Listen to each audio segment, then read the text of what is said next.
The MP Mike Amesbury has been charged about 3 hours ago for common assault following the alleged incident in Frodsham in Cheshire, which was caught on camera and certainly looks like 6 punches, one after the other, to a man who was turning away, who was not able to defend himself. A serious case of the left upper, and a lot of verbal comments afterwards, allegedly abusive. But we hear them all. It's very difficult to use the word alleged when all this stuff is in front of us, unless, of course, all that footage has been doctored, which is also entirely possible. Entirely possible. It has immediate implications, not only for his political career, but also for the standards of conduct expected from public officials. And the incident captured in a video showing Amesbury apparently striking a man to the ground has led to his suspension from the Labour Party and prompted a shift in sitting as an independent MP for Runcorn and Helsby. Certainly, if I were in the chamber of the House of Commons, I wouldn't let him sit next to me. But, innocent until proven guilty, but that's the legal process which has now begun. He also has a political process where he represents the people of his constituency, and they should have the opportunity at this moment now, when their MP has been charged with common assault, to disassociate themselves from this person. Whether he is found guilty or not, it doesn't matter. What matters here on the political front is the video footage which sets an example of what this exemplar, this icon of the people, this is the behaviour that represents the people of Cheshire. And I don't think that's the case. I've met people in Cheshire, lovely people, who I don't expect to suddenly stand up and hit me. As he awaits for his court appearance, therefore, Amesbury's responsibilities and the expectations surrounding him are significant. His cooperation with police and acknowledgement of the deeply regrettable nature of the event indicate an awareness of the gravity of the situation. However, this moment raises questions about whether he should resign from his parliamentary seat to uphold the integrity of his office, depending on the outcome of legal proceedings. Of course he should. Of course he should, and I'm not the only one saying this. I don't mind being a lone voice, but I am interested that the newspapers which are covering this development are increasingly recommending that he resigns. It's his choice. He can't be forced to resign at this moment. But given the fact that people in the House of Commons refer to each other as the Honourable this, the Honourable that, this is the footage which appeared doesn't betray honour. It betrays dishonour.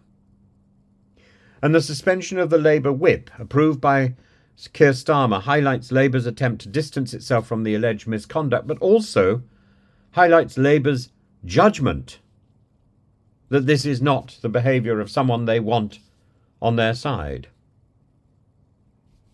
Now, that's got nothing to do with the legal proceedings which are now underway, and we shouldn't conjecture too much about whether or not he's found guilty, how he pleads, because that undermines the legal process and comes close to contempt of court. But the problem is that footage, which sets an example to others. The implications of this extend beyond personal reputation to the broader perception of the party's adherence and Parliament's adherence to ethical standards.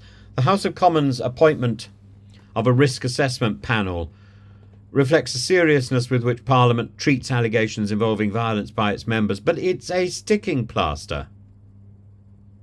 It's a gesture.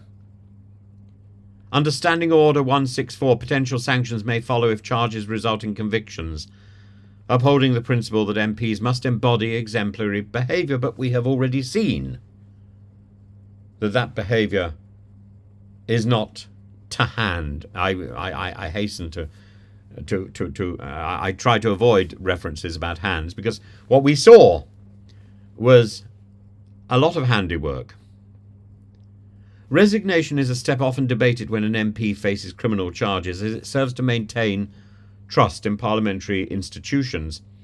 And while Amesbury's constituents may feel represented by him in his independent capacity, the ethical question of whether he should step down is pertinent and appropriate. His decision, should it come to that, would weigh on public expectations, the pressure from fellow MPs, and Labour's response to maintaining its moral stance. Also, I think stepping down from Parliament is a demonstration of his remorse. If he doesn't step down from Parliament, how can he possibly say he regrets what happened? And, you know, it's an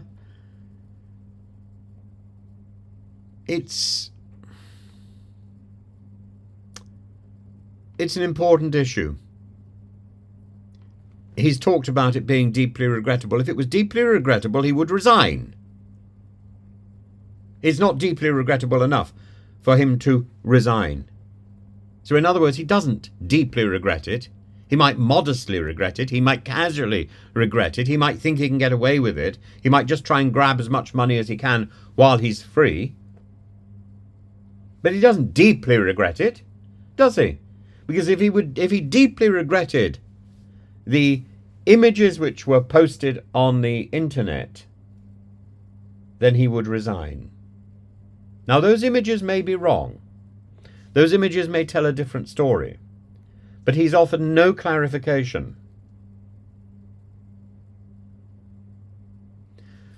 For now, Amesbury remains legally presumed innocent, but the unfolding of the court proceedings will be crucial.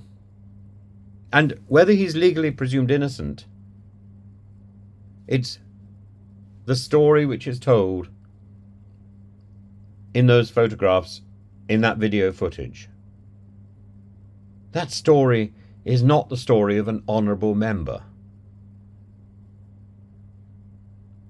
And I'm sorry if I sound as if I'm nitpicking all the time when it comes to David Amesbury, but that is the issue. It's two issues. And it's convenient so often for people in public life in Parliament to conflate those two issues.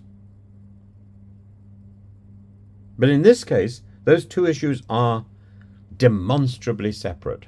You've got the issue of what we have seen in the footage from various cameras, as well as individuals on the street taking film. And we've got the issue about whether or not he will be judged guilty by his peers in a court of law. The second issue, he must be presumed guilty. The first, he must be presumed innocent. The first issue is about the reputation of the office and the